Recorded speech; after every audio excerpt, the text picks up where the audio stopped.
उन्होंने दरगाह पे हमला बोल दिया है और दरगाह के ऊपर जो घुमट रहता है उसको तहस नहस कर फिर नीचे उतरे, गजापुर के मस्जिद में घुसे, मस्जिद को तहस नहस कर दिया, हिंदुओं के घर लूटे। देखो मैं हमेशा बोलता हूं जब अतिरेकी कहा जाता है तो अतिरेकी को कोई धर्म नहीं होता है, कोई धर्म नहीं।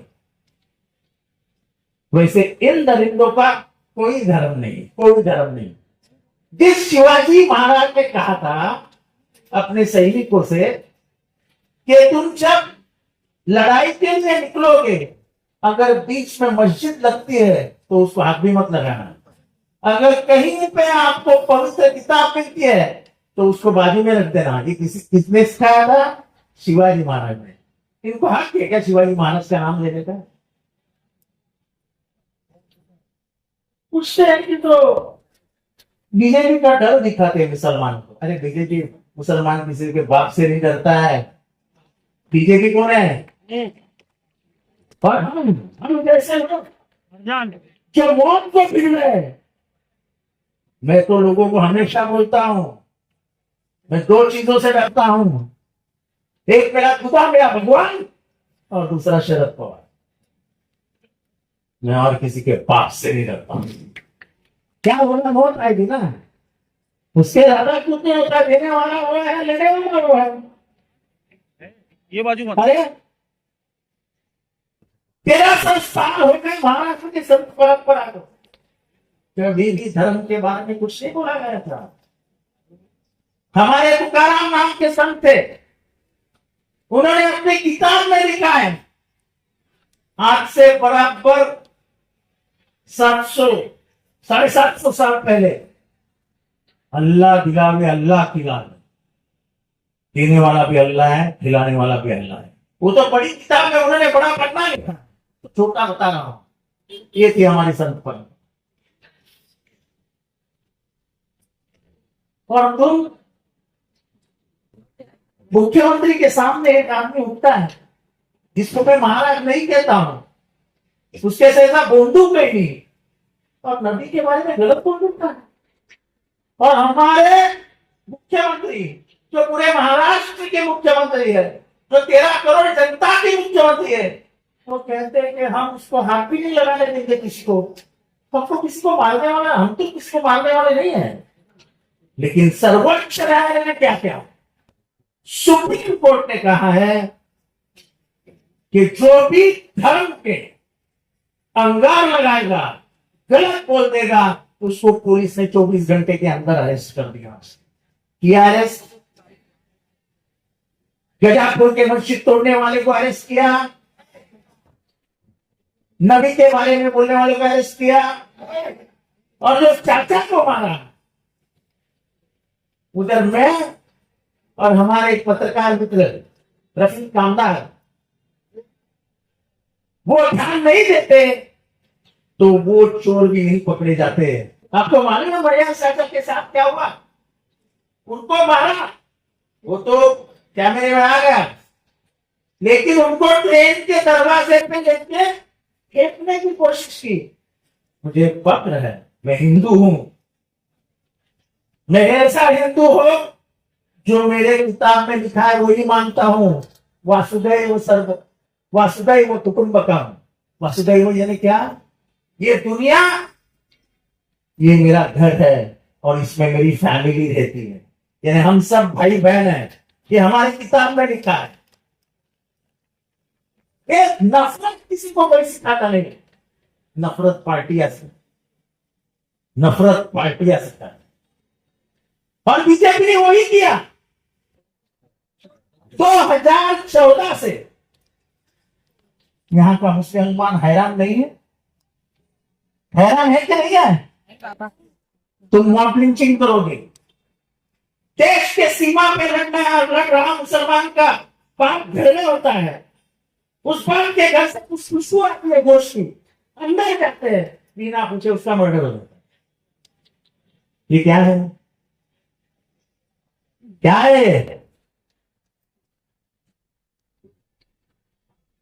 हाँ, ये राष्ट्रवादी कांग्रेस पार्टी किसकी थी? चलो बताओ, जोर से बताओ। शरद पवार को एक दिन अजित पवार आता है, धक्का मार के बाहर निकाल देता है और जाते जाते उसके हाथ से घड़ी पीछे मिलता है। एक पाकिटमारों की टोली है, पाकिटमारों की। अरे हिम्मत थी तुम्हारे में ना, मन का औरत था अजित पवार। तो बोलता था कि शरद पवार ने उतारी नहीं, मैं भी कोई दूसरा निशान ढूंढ लेता हूं और लड़ता हूं चुनाव, तो हम उसको मर्द कहते हैं। अरे तुमने तो, तुम्हारे चाचा ने जो देश में बढ़ाई हुई पार्टी है, जो पूरा निशान उसने देश लेके गया, तुम उसके चुरा कर अपना मेरा मेरा मेरा करके घूम रहे हो। जनता को मालूम है असलियत क्या है। जिस आदमी को 5th स्टेज कैंसर हुआ था, जिसकी हड्डी टूट गई थी, वो आदमी 8 या 18 घंटे काम करके इस देश की फिरका परस्त विचारधारा के खिलाफ लड़ रहा है। और वो बोल रहा है कि महाराष्ट्र में बदलाव ला के दिखाऊंगा। ये शरद पवार जी की, वो मोदी जी के सामने नहीं टिके, वो अमित शाह जी के सामने नहीं टिके, उन्होंने हमारे सामने कहा था। आज इन्होंने मंत्र को पूरा कर दिया है। थैंक यू अल्लाह के।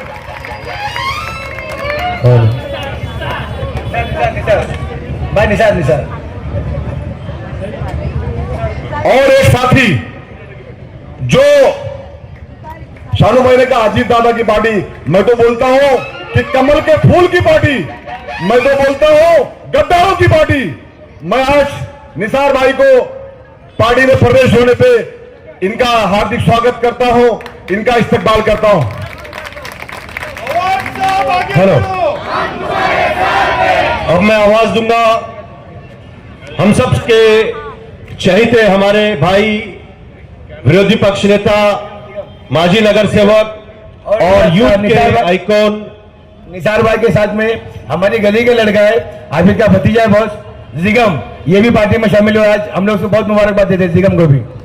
शानू भाई से आपसे गुजारिश है कि आए और अपने ख्यालात का इजहार करें। अस्सलाम वालेकुम। मंच पे उपस्थित हमारे लीडर डॉक्टर जितेंद्र अवार्ड जी, मेरे बड़े भाई शमीम खान जी और मंच पे सभी उपस्थित हमारे सीनियर लीडर और एडवोकेट जावेद, जिन्होंने इतने अच्छे कार्यक्रम लगाए।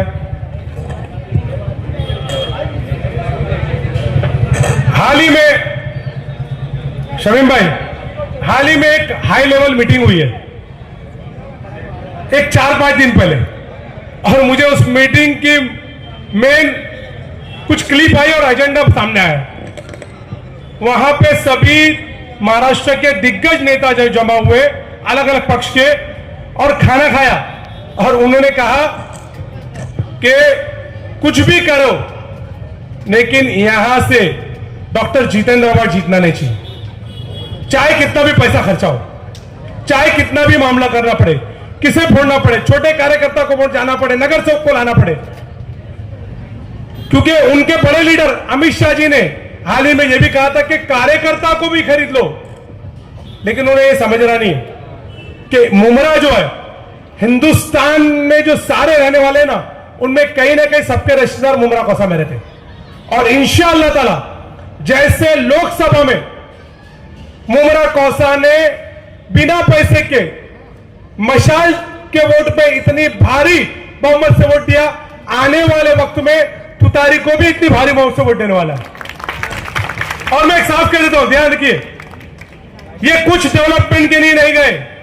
यहां के कुछ लोग बोलेंगे हम विकास लादी रस्तों के लिए गए।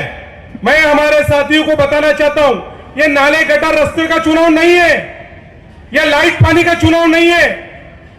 कौम जागरूक है, होशियार हो जाओ आवाम, ये पॉलिसी का चुनाव है। बच्चे क्या पहनेंगे, महिला बुर्का पहनेंगे कि नहीं, हम क्या खाएंगे, हमारे बच्चे क्या पढ़ेंगे, मदरसे में क्या होना चाहिए सेलिब्रेशन, ये उसका चुनाव है।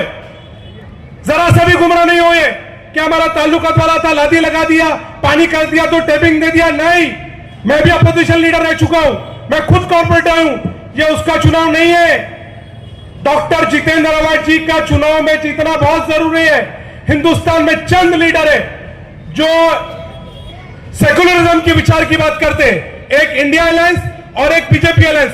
इंडिया अलायंस के डॉक्टर जितेंद्र आवाज जी है, और बीजेपी अलायंस नरेंद्र मोदी जी और अमित शाह के जी के वे घड़ी के वाले लोग हैं। लोगों को सोचना पड़ेगा, यहां पे मामला नहीं चलेगा। याद रखिए क्या मामला है, जालिम और हुक्मरान के खिलाफ बताना पड़ेगा। कुरान में अल्लाह फरमा रहा है, अल्लज़ीना आमनू आमिनू, अल्लज़ीना आमनू आमिनू, ए ईमान वालों ईमान लाओ। ईमान का तकाजा क्या? 3, पहला ताकत है, हाथ से रोको। दूसरा, मुंह से बोलो ये गलत है, जालिम है, गलत कर रहा है, इसके साथ नहीं खड़ा रहना चाहिए। तीसरा, मन में इकरार करो राई बराबर का ईमान, जिसपे अल्लाह दुनिया से 10 गुना ज्यादा जन्नत देगा, दुनिया की 10 गुना ज्यादा बड़ी। तो ये ईमान का तकाजा है। क्या ईमान का तकाजा? पहले दर्जे पे हम लोग हैं, हम खड़े जालिम को अपने हाथ से रोकने के लिए। दूसरा दर्जा और तीसरे दर्जा पे आवाम को काम करना पड़ेगा। क्या कि नहीं, इन लोग जुल्म कर रहे हैं, लोगों को मस्जिद, मंदिर, क्रिश्चियन चर्च इसके नाम पे मार रहे, दाढ़ी टोपी के नाम पे मार रहे, बुरखे के नाम पे मारा जा रहा है। इनके खिलाफ खड़े रहना पड़ेगा, चाहे सामने हमारा वाला भी क्यों ना हो, चाहे कलमे वाला भी क्यों ना हो। हजरत उमर रजी अल्लाह ताला के दौर में अमीरुल मोमिनीन थे, उनके दौर में फैसले ईमान वालों के खिलाफ होते थे। क्यों? क्योंकि हक जिसके साथ रहता था, हजरत उमर रजी अल्लाह ताला बोलते थे कि हक जिसके साथ रहेगा फैसला उसकी तरफ से सुनाना पड़ेगा, चाहे ईमान वाला हो या गैर ईमान वाला। इंसाफ और हक ईमान वालों के तरफ नहीं दे देते थे, हजरत उमर बोलते थे। तो इसीलिए ये दौर वही है, हमें सबको बताना पड़ेगा कि आप नाहक हो, बीजेपी नाहक है। हमको कल को अल्लाह पूछेगा कि तुमने दुनिया में अपना इस्तेमाल वोट का क्या किया। जब तुमको जवाब देना, हमें जवाब देना पड़ेगा कि नहीं अल्लाह, जब जुल्म और हुक्मरान हुआ था तो दुनिया में यह बेहतरीन तरीका वोट का था, हमने अपने वोट के जरिए जालिम के खिलाफ वोट दिया। तो मैं ज्यादा नहीं कहूंगा, हमें दूसरी सभा में जाना है। डॉक्टर जितेंद्र आवाज जी वो लीडर है जो गली से लेके दिल्ली तक बात करने वाले आदमी, ऐसे सेकुलर आदमी को हमें जिताना है। ये लोग जो हमें कलमा वाले हैं, टोपी पहन के घूम रहे, यकीन मानिए थाने महानगर पालिका में इनको ला इलाहा इल्लल्लाह और टोपी पहन के घूमने में भी शर्म आती थी। अगर है हिम्मत इनको तो ये बीजेपी अलायंस के साथ है, अपने मंच पे से बोले नीतीश चौधरी मुर्दाबाद, बोले नरेंद्र मोदी मुर्दाबाद, बोले अमित शाह मुर्दाबाद। जो बोल रहे मस्जिद में घुस के मुसलमानों को मारेंगे, बोल रहे कि नहीं? बोल रहे ना? तो जब आप मुसलमानों को बोलते हो मस्जिद में घुस के मारेंगे, तो तुम तो जालिम हो ना, खुलेआम जुल्म कर रहे हो, एक समाज को बोल रहे मारने के लिए।